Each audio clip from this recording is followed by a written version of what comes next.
Hello everybody, I hope you're ready because it's time for Critic Corner. Today in Critic Corner I'm going to be going through the novel Their Eyes Were Watching God by Zora Neale Hurston.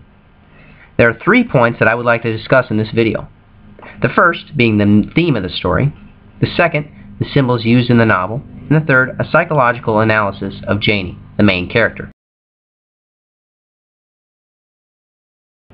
The theme of the novel is the struggles of black women in the early to late 1920s. This is displayed throughout the book and involves Janie as the centerpiece for the theme's display.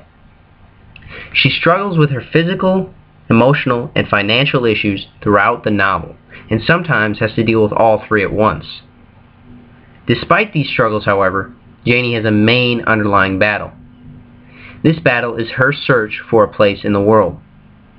She constantly searches for her dream husband, dream home, and dream life, and yet when she succeeded in finding them, they were viciously taken away.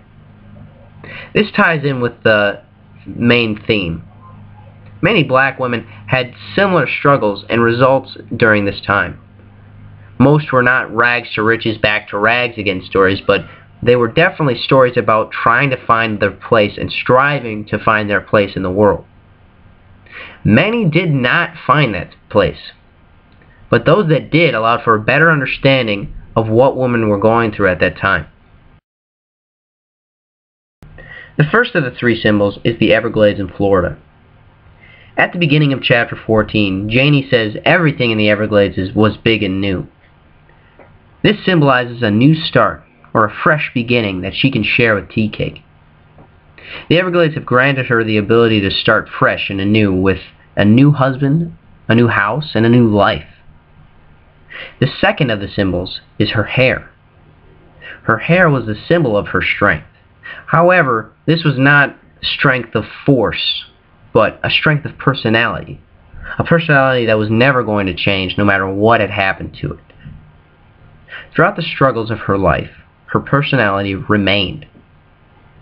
Although it was hidden deep inside of her sometimes, it was never completely lost. Her personality is truly revealed when she marries Tea Cake. The third form of symbolism is in the hurricane. The hurricane represents how cruel and ironic the world can really be. After her toils and struggles, Janie finally finds something good. She lives in it and she enjoys it. However, the world will not allow that harmony to ensue for too long. The hurricane represents this.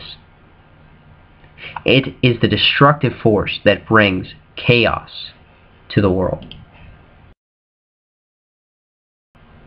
In the psychological analysis, I'm going to be discussing the reasons behind 3 of Janie's most significant actions.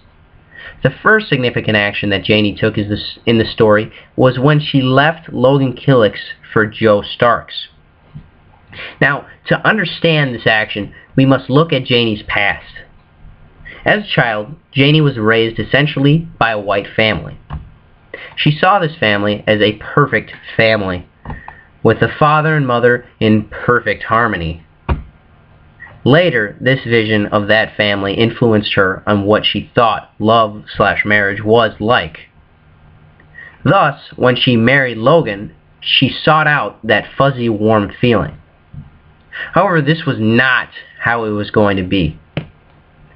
When she realized this, she began to dread spending the rest of her life with a man she didn't truly love. This is the main basis for her running away with Joe Starks. The second significant action that she took was staying single after Joe Starks' death. Before she met Tea Cake, she ignored any attempts that men had to strike up a relationship of any sort. The reasons behind this are because of what she went through with Joe Starks. Joe was a very oppressive to Janie's somewhat rebellious and free-spirited personality. He would not allow her to wear her hair down, he would never allow her to go outside with the commoners, and he constantly degraded her by insulting her and yelling at her. After his death, needless to say, she enjoyed the freedom that she had, and she was not ready to give it up. The third significant action that she took was running away with Tea Cake. In this decision, there was much risk. She was not sure if he had come for her money, as some of her friends were explaining, or if he was going to end up like Joe Starks, or was just a kid with a crush. However, she saw something in him that she didn't see in the rest of the men that she had married. He spent his time and money in order to get to her and get her with other people. An example of this is when he bought a car just to ride down to see her, and when he decided to drive her out to the picnic. These qualities are what won her over. The three things that we went through are the main sections of interest when it comes to literary elements and plain old good reading. All in all, Their Eyes Were Watching God is written for a person with good literary taste and a good understanding of literary elements. Thank you for watching Critic Corner. This is Noah Hall, and I will see you all later.